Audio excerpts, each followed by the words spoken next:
السلام علیکم ناظرین، یہ ملی وائس کا ڈیلی بلیٹن عالمی شب و روز ہے۔ میں عبدالوہاب۔ عالم اسلام سے اہم خبروں سے قبل پیش ہے چند اہم سرخیاں۔ سوڈان میں ختم ہوگا اسرائیلی بائیکاٹ کا 63 سالہ قدیم قانون، عوام ہوئی ناراض۔ چین میں حیوان نسل کشی کے خلاف ترک حکومت اور حزب اختلاف متحد، ترکی نے چینی سفیر کو کیا طلب۔ چین میں بچوں کی شرح پیدائش میں کمی سے حکومت پریشان، بچے پیدا کرنے حکومت دے رہی ہے خصوصی رعایتیں۔ نائجیریا میں جیل پر حملہ، 1800 قیدی فرار، پولیس کو تلاشی کا حکم۔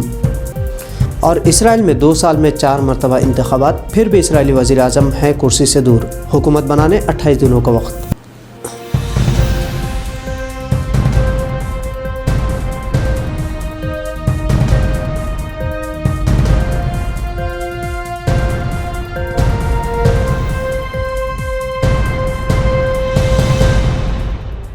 ناظرین، عالم اسلام سے جو سب سے اہم خبر ہے وہ یہ کہ سوڈانی کابینہ نے انتہا پسند اسرائیل کے بائیکاٹ سے متعلق ایک 63 سالہ قدیم قانون کو ختم کرنے کابینہ میں منظوری دی دی ہے۔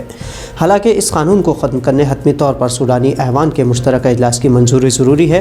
اس سمت میں سوڈان کی شہری محکمہ کے مطابق حالانکہ ابھی اس معاملے میں یہ صرف شروعات ہے اور ڈپلومیٹک تعلقات کو بحال کرنے ابھی مزید اقدامات لیے جائیں گے۔ سال 1958 میں سوڈان میں عرب ممالک کے ہمراہ اسرائیل کے بائیکاٹ کا قانون بنایا گیا تھا، جس میں اسرائیل سے تجارت کرنے پر 10 سال قید اور کثیر رقم کا جرمانہ عائد کرنے کی شق موجود تھی، لیکن سابق امریکی صدر ڈونلڈ ٹرمپ کی ثالثی سے سوڈانی ملٹری نے اسرائیل کے ہمراہ سوڈان کے تعلقات بحال کرنے کا کام کیا۔ سوڈانی افواج نے سال 2019 میں اسلام پسند رہنما عمر البشیر کو تخت سے ہٹا دیا تھا، جنہوں نے اپنے دور حکومت کی 3 دہائیوں میں اسرائیل کو کبھی خاطر میں نہیں لایا۔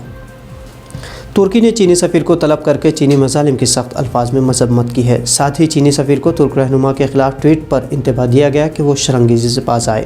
دراصل چین میں غیر مسلم نسل کشی اور ظلم کے خلاف ترک راجدھانی انقرہ کے میئر منصور یونس اور اپوزیشن رہنما مرال آکشنا نے ٹویٹ کیا تھا، جس پر ترکی میں موجود چینی سفیر نے کہا تھا کہ چین اپنی خود مختاری اور جغرافیائی سالمیت کو چیلنج کرنے والوں کی سختی سے مذمت کرتا ہے۔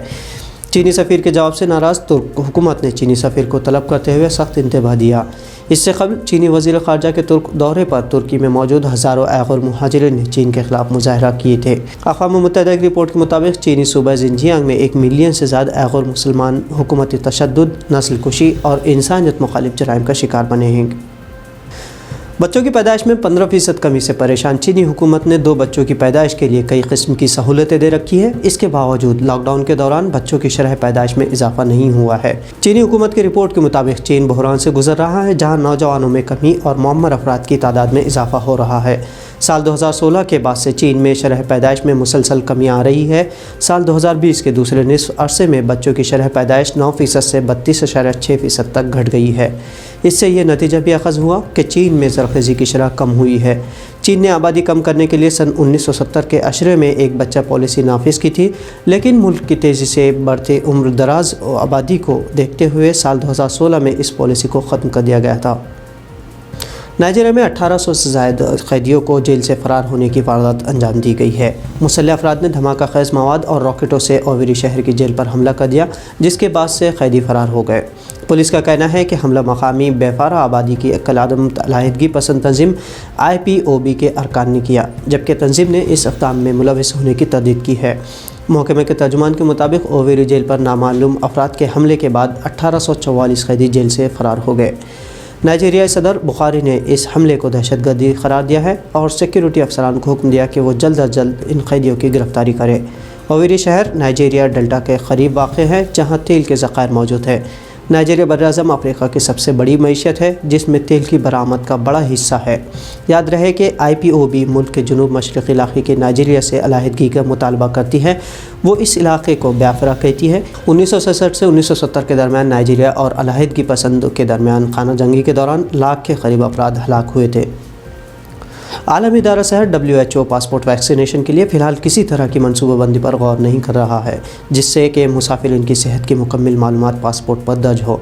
WHO کے ترجمان مارگریٹ ہیرس نے اپنے بیان میں کہا کہ اس اسٹیج پر ہم کسی بھی ملک میں داخل ہونے یا اخراج کے لیے ویکسینیشن پاسپورٹ لازمی نہیں چاہتے۔ ترجمان کے مطابق ویکسینیشن پاسپورٹ سے ایسے مسافرین کے ساتھ امتیازی سلوک ہوگا جو کسی عذر کی بنا پر ویکسینیشن نہیں کر سکتے۔ آپ کو بتا دیں کہ حال ہی میں سعودی عرب نے اعلان کیا تھا کہ کورونا وائرس سے بچاؤ کی ویکسین لینے والے افراد ہی کو رمضان میں عمرے کی اجازت ہوگی۔ ویکسین سے کئی افراد کو الرجی یا دیگر شکایات بھی ہو سکتی ہے، جس سے عالمی طور پر ویکسینیشن پاسپورٹ کی مخالفت ہو رہی ہے۔ ناظرین، ایک اچھی خبر افریقی ملک تنزانیہ سے، جہاں نئی صدر سامیہ حسن نے ملک میں میڈیا پر عائد پابندیوں کو ختم کرنے کا اعلان کیا ہے۔ تنزانیہ کے سابق صدر جان مگوفلی نے میڈیا پر پابندی عائد کرتے ہوئے اظہار خیال کی آزادی کو محدود کیا تھا۔ نئی صدر سامیہ حسن نے تنزانیہ کی راجدھانی دارالسلام میں کہا کہ ہم پریس کی آزادی کو محدود نہیں دیکھنا چاہتے۔ ہم نے سنا ہے کہ میڈیا کی آزادی پر قدغن لگایا گیا ہے، لیکن میڈیا اپنے ادارے کی پوری آزادی کے ساتھ قانونی پاسداری کرتے ہوئے چلا سکتے ہیں۔ تنزانیہ صدر کے اس فیصلے کا میڈیا اور سماجی کارکنوں نے استقبال کیا ہے، ساتھ ہی ملک میں مروجہ میڈیا کے خلاف سخت قوانین کے خاتمے کی درخواست بھی کی۔